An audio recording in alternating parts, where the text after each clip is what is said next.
Mercenaries. The world's second oldest profession. The term mercenary originally means a person who will do anything in exchange for money.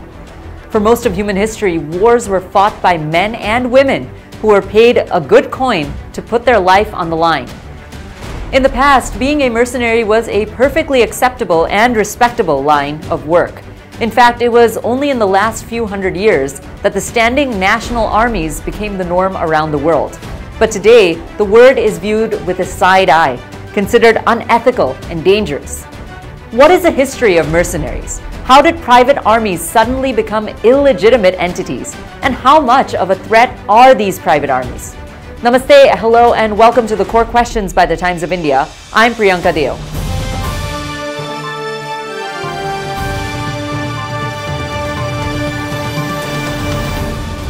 The oldest mercenaries on record may have come from Africa, when the ancient Egyptian pharaohs routinely hired out Nubian mercenaries to bolster their own armies.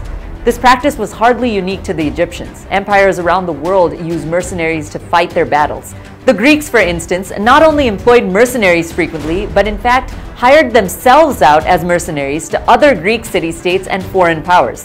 Think Brad Pitt from Troy. The use of mercenaries continued through the modern age. In the late 14th century, this very legitimate business digressed into a darker side. In the Ottoman Empire, which is modern-day Turkey, young Christian boys were plundered during raids and taken back to Istanbul as gifts to the Sultan. They were enslaved, forbidden to marry, and trained to kill. The Ottomans called these boys janissaries, and janissaries played a decisive role in the fall of emperors, empires, and sultanates.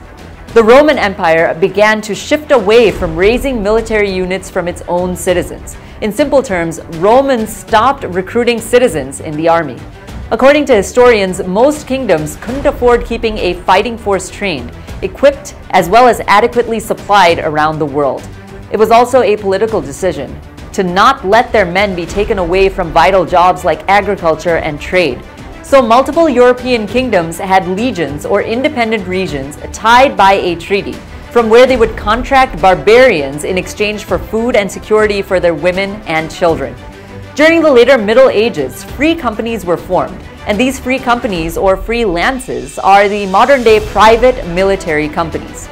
The core problem with these private military organizations are that they were and still are not bound by borders or by laws.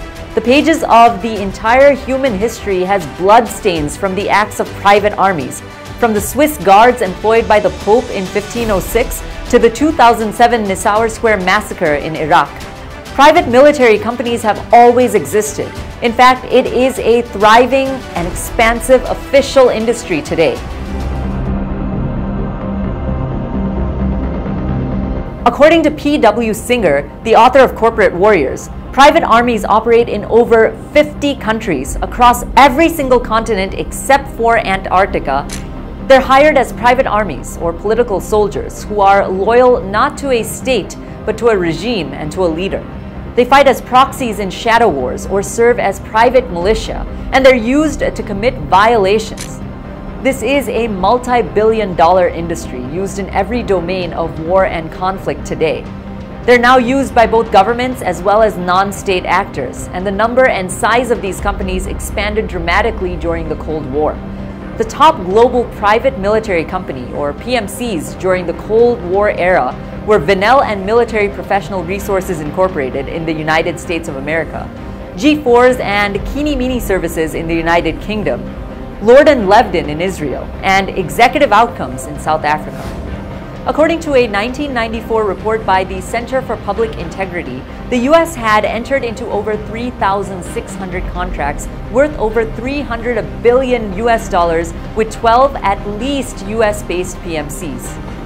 While these PMCs seem to be successful in providing this decentralized form of security, now keep in mind here, there are no rules, responsibilities, regulations, nor transparency, nor political consent, let alone human rights. But PMCs are still a hit among rich countries. Some of them have contracts with multiple organizations, and business is booming.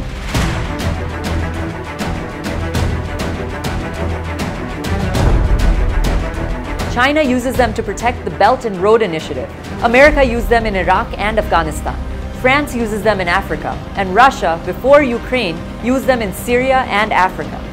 Even radical Islamists have entered the PMC game. Companies like Malhama Tactical offer training to jihadi groups. When things get messy, countries used to blame the contractors or deny involvement.